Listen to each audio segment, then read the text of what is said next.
Está visitándonos Gonzalo Sanservino. Con él hablamos varias veces. Él es delegado de ATE o integrante de la Junta Interna de ATE, sí. CONICET. Y con él, bueno, desde que comenzó un poco a complejizarse y avanzar sobre el CONICET, los ajustes del gobierno de Javier Milei, empezamos a hablar sistemáticamente también. Y están Posadas. Gonzalo, muy buenas tardes. Gracias por la visita. Buenas tardes a ambos y bueno, qué bueno conocerlos después de tantas charlas telefónicas. Finalmente nos conocemos. La verdad que un gusto, sí, acá también lo que hay. Tenemos una anécdota muy linda hace muchos años. Estábamos en el 7º piso allá en la Facultad de Ciencias Exactas, donde funcionaba antes la radio, y viene una señora, así muy elegante, y pregunta por uno de nosotros, y soy yo. No, me dijo.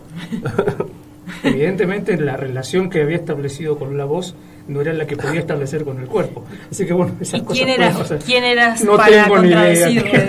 Ni idea. Bueno, Gonzalo, además de tu actividad sindical, ayer hubo una charla en la Facultad de Humanidades y Ciencias Sociales con la presencia de Leandro Sánchez de UTEN, CTA.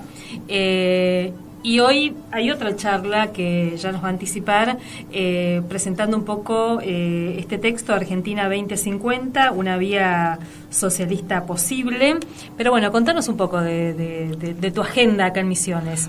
Bueno, vengo con una agenda no tan vinculada a mi actividad sindical de CONICET, aunque sí, un poco sí, sino también por el partido político en el que milito, que es Vía Socialista, que tenemos acá un desarrollo en la provincia, en frentes sindicales, estudiantiles. Entonces, bueno, surgió la posibilidad de venir y poder organizar algunas charlas y algunas reuniones, así que ayer, bueno, estuvimos con Leandro Sánchez debatiendo un poco sobre la perspectiva para los trabajadores frente al gobierno de Milei, una charla que estuvo súper interesante. La verdad que Leandro no lo conocía, pero la verdad que un gusto poder discutir, intercambiar ideas desde distintas perspectivas, pero bueno, con el enemigo común que es este gobierno que nos está pasando por arriba a los trabajadores. Y hoy vamos a estar de vuelta en la Facultad de Humanidades a las 19 horas, ya en una charla más política, presentando lo que es, bueno, el libro este que les traje, Argentina 2050, presentando y debatiendo también una alternativa política que es algo que urge también, porque hay un punto en el cual, bueno, por un lado tenemos que organizar la lucha y organizar a los trabajadores para enfrentar las políticas de Milei, pero también hay un punto en que hace bastante que nos venimos preguntando desde lo que se suele denominar el campo popular, bueno, ¿y después de Milei qué? Porque el gobierno de Milei está muy claro que nada de lo que está haciendo va a mejorar la vida de los trabajadores. O sea, no hay ninguna perspectiva de que esto mejore, sino al contrario. Y ese idilio de cierto sector de la clase obrera muy desilusionado con las experiencias políticas anteriores, en donde Milei claramente tiene un apoyo, eso se va a caer. Y sea por la vía de la huelga general y la lucha callejera, o por las elecciones, la experiencia de Milei tiene los días contados. No sé si durará un año más, 2 años más, 4 o quizás un poco más, pero esto no va a ser para siempre, porque ninguno de los problemas de las masas por los cuales un sector de los trabajadores votó a Milei lo van a terminar resolviendo. Y entonces lo que tenemos que preguntarnos es, ¿después de Milei qué? O sea, claro, si a Milei lo voltea la movilización popular o pierde las elecciones, ¿qué viene después? ¿Qué hacemos? Y mientras tanto, ¿qué pasa con los procesos de articulación? Porque una de las cosas que uno nota, mirando desde el balcón, como a veces hacemos nosotros, es una cierta desarticulación que se da hasta en las movilizaciones. Vos notás que hay columnas que no se rozan, digamos, para decirlo bien gráficamente. Sí. Bueno, hay claramente, en lo que es la dirigencia sindical, se han abierto como 2 grandes campos. Uno, está claro, ha quedado muy claro en las últimas 2 semanas, un sector de la dirigencia sindical que ya ha tomado la decisión de que van a bancar y van a apoyar a Milei, digamos, y con esa gente va a ser muy difícil unirse en algún momento. Y después hay otro sector que algunos con más dudas, algunos más decididamente, digamos, dicen o han salido y han tratado de organizar la lucha. Pero bueno, es una lucha en donde la clase obrera ha actuado muy dispersa, muy fragmentada, tiene que ver con las posiciones de las dirigencias sindicales, pero también, y sobre todo en los últimos 6 meses, lo que nos ha pasado es que cuesta convocar a los trabajadores y que salgan a dar una respuesta. O sea, hay todo el tiempo lo estamos debatiendo en ámbitos sindicales, en ámbitos políticos, de bueno, ¿qué pasa con los trabajadores que no reaccionan? Es un golpe atrás de otro y la reacción que hay no está a la altura, digamos, no termina de plasmarse. Tal vez uno puede pensar también, en el sector estatal estamos hablando de más de 30.000 despidos, en el sector privado algunos te dicen 130, sí. 200.000, depende de qué sector, ni que hablar del sector informal. Es decir, es una lucha, es un ajuste que tiene consecuencias muy concretas, digamos, ¿no? Y eso también uno puede pensar, es muy disciplinador. Sí. Y la caída salarial, porque también, los que todavía conservamos el trabajo hemos perdido entre 30 y 35% del poder adquisitivo de los salarios. Y entonces, bueno, la pregunta es qué pasa que no se está reaccionando a la altura de eso, y en parte la falta de unión de las luchas tiene que ver con eso, que digamos, hay un punto en el cual uno critica a las dirigencias sindicales que no convocan, que no generan los espacios, pero algunas generan los espacios y eso no se traduce en una movilización. Ahí se habla de muchos factores. El miedo o ciertas políticas son muy disciplinadoras, son importantes. En el sector estatal tenemos a todo el sector administrativo, contratado, precarizado desde hace muchísimos años, que pasaron de renovar contratos cada 12 meses a cada 3 meses, y es cada 3 meses enfrentarte a la posibilidad de perder el laburo, y si voy a la huelga, y si hago tal cosa. Ahora nos pusieron un examen de idoneidad, que realmente es una cosa que genera una bronca, una impotencia, y las posibilidades de generar una reacción que pueda impedir que tomen ese examen son muy complicadas. Y ahí me parece que, por un lado, hay un factor, el factor de miedo está, sobre todo en algunos sectores, también hay un elemento de desmoralización, digamos, de ver durante varios meses que las luchas no terminan llevando, o sea, no terminamos nunca de pararle la mano al gobierno, salvo cosas muy puntuales, por ejemplo, Hospital Bonaparte. Y después... Fíjate, ahí quería decir, estábamos haciendo un comentario acá, viendo por ahí una tabla que se publicó hace poquito. Y como para relativizar un poco algunas cosas, ¿no? Veíamos, por un lado, el crecimiento escasísimo, pero crecimiento al fin, de los salarios dentro de la universidad en términos generales, comparado en el mismo periodo de tiempo con lo que ha pasado en CONICET, donde el crecimiento salarial es prácticamente nulo, no hay aumentos desde enero hasta esta parte en muchísimos casos. Entonces ahí lo decíamos un poco ayer, claramente se responde desde el gobierno a cuentagotas y siempre por debajo de lo necesario cada vez que hay manifestación, cada vez que hay protesta, cada vez que hay reclamo concreto puesto en la calle, digamos. O sea, ahí me parece que más allá de las dimensiones que tiene la universidad por un lado, el CONICET por el otro, a nivel de volumen, la lucha sigue siendo la única respuesta posible, me da la impresión. Absolutamente. Y está claro, bueno, con el tema de la universidad, con el tema del Hospital Bonaparte, o sea, cuando se logra articular una lucha que esté a la altura del desafío que nos plantea el gobierno de Milei, no es que se consiguen triunfos inapelables, pero por lo menos se pone un límite al avance de lo que hace Milei. Pero bueno, hay este elemento de desgaste, de desmovilización, que es muy fuerte, y nosotros creemos que también tiene que ver con ciertos límites de la acción sindical. O sea, la acción sindical frente a un gobierno que te abre 200 millones de frentes de conflictos.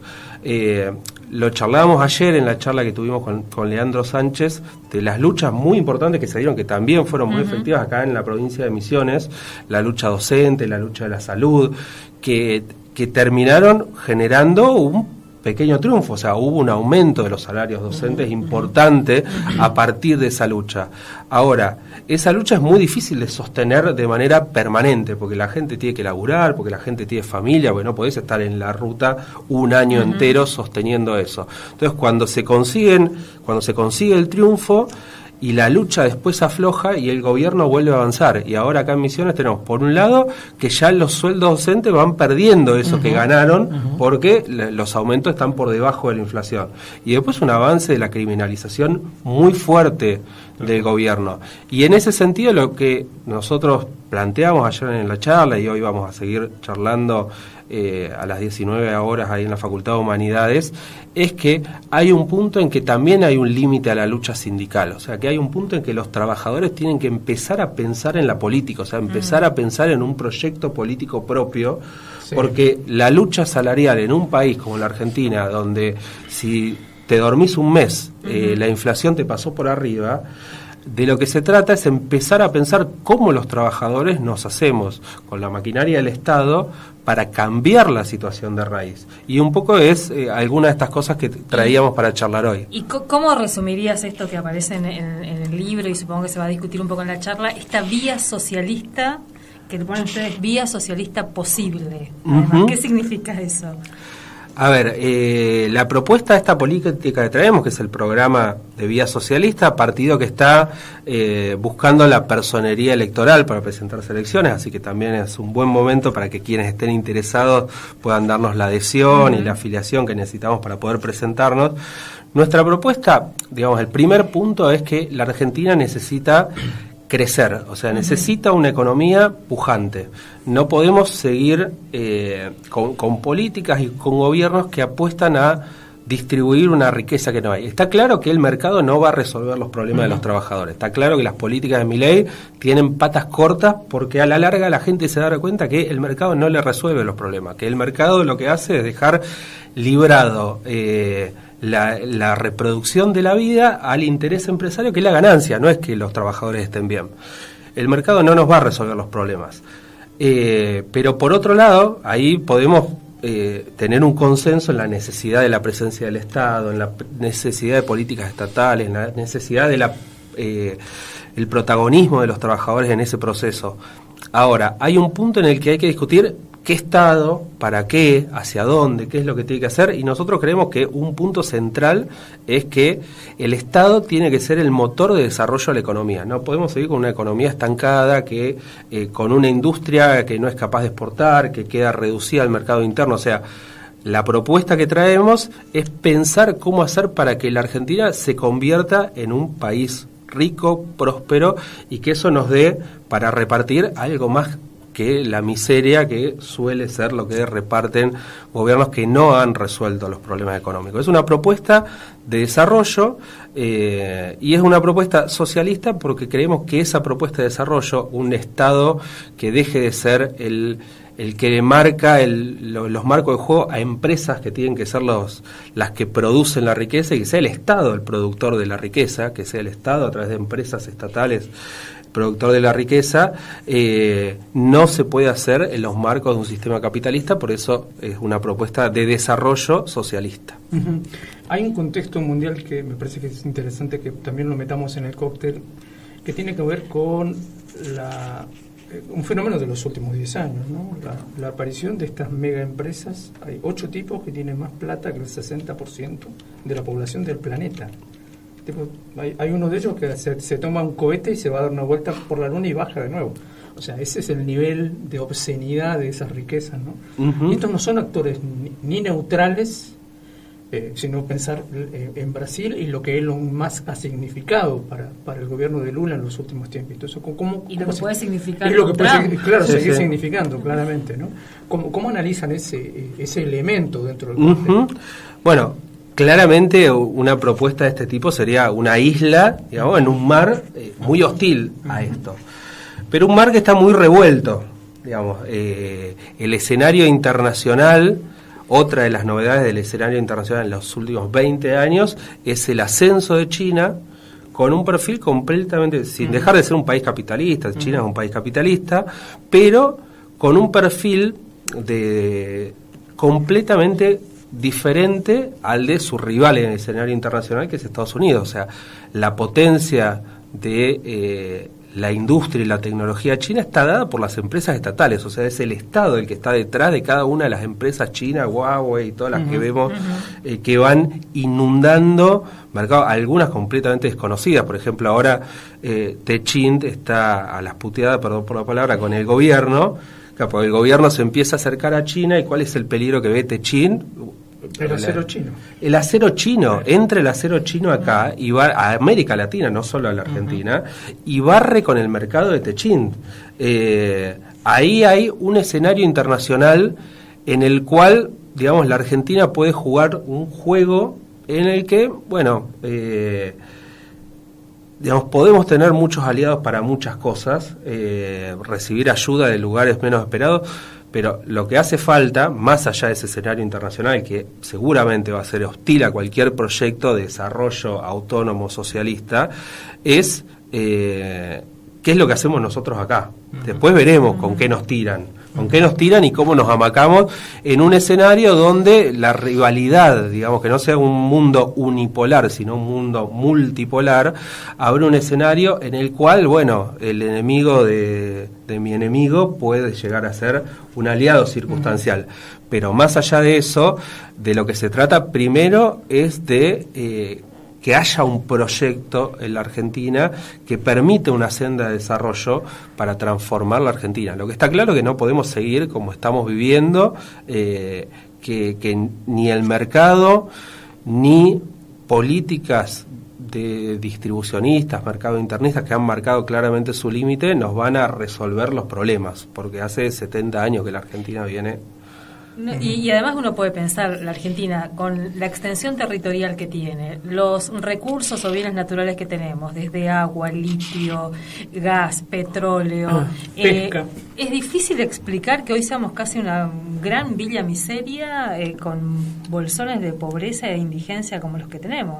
Absolutamente, agrego, ya que por deformación profesional, la potencialidad de la formación de recursos humanos en el sector científico, que son capaces de generar alternativas de desarrollo, productos que se pueden exportar. O sea, la Argentina podría haber sido, es hoy uno de los pocos países que ha desarrollado una vacuna contra el COVID, y con una política científica diferente que apuntale ese tipo de desarrollo en el marco de una estrategia de desarrollo, podríamos haber tenido esa vacuna en el peor momento de la pandemia, y no es algo raro, la tuvo Cuba, que no es un país que tiene más recursos que la Argentina, es un país que tiene otro proyecto social, otro proyecto político, pero no tiene más recursos económicos de los que tiene la Argentina. Cuba tuvo una vacuna contra el COVID, la Argentina podría haber exportado, podría haber ahorrado importaciones, la cantidad de dólares que se nos fueron en comprar vacunas a Estados Unidos, a Europa, a China, y podrían haber sido recursos que se podrían haber utilizado internamente para desarrollar una industria, una economía con otra perspectiva. O sea, absolutamente, bueno, mencionabas la pesca, ayer salió el tema de la piscicultura y hablábamos de la ineficiencia de las políticas estatales, por ejemplo, acá en la provincia de Misiones, donde hubo políticas de promoción de la piscicultura que terminan fracasando porque son políticas, decíamos, cosméticas. O sea, decimos, promueve la piscicultura, el gobernador se saca la foto con la política y después queda completamente abandonado. Y es un derroche de recursos cuando podría ser... sin ir más lejos, Chile exporta carne de pescado, miles de toneladas, y es un ingreso de dólares enorme, y la Argentina tiene los recursos naturales para poder desarrollar eso en el camino de que construyamos otra cosa, porque no vamos a ser un país más grande que pague mejores salarios explotando solamente nuestros recursos naturales. Esa tiene que ser la base para transformar la estructura productiva de la Argentina y que nos convertamos en la próxima China, la próxima Corea, con otra base social, con otra política hacia los trabajadores, pero una potencia exportadora de tecnología. Tenemos los recursos humanos para hacerlo, tenemos los recursos materiales por toda esa potencialidad de recursos naturales. El tema es construir ese proyecto para poder desarrollarlo. Vendamos Opeye. Exactamente. Reiteramos dónde vas a estar hoy, en la Facultad de Humanidades, para seguir hablando de esta vía socialista. De esta vía socialista posible que proponemos desde el partido homónimo. Muchas gracias, Gonzalo. Bueno. Gonzalo Sansebrino, no sé si lo tenemos acá a mano para... Después vamos a ir reiterando bien el lugar de la convocatoria, como para que puedan acercarse. Así que muchas gracias por el libro también. Bueno, gracias a usted por recibirme, no solo hoy, sino todas las veces que han estado para difundir la lucha de CONICET, así que bueno, agradecido. Somos parte también acá, así que muchas gracias. Nos toca. 15:56.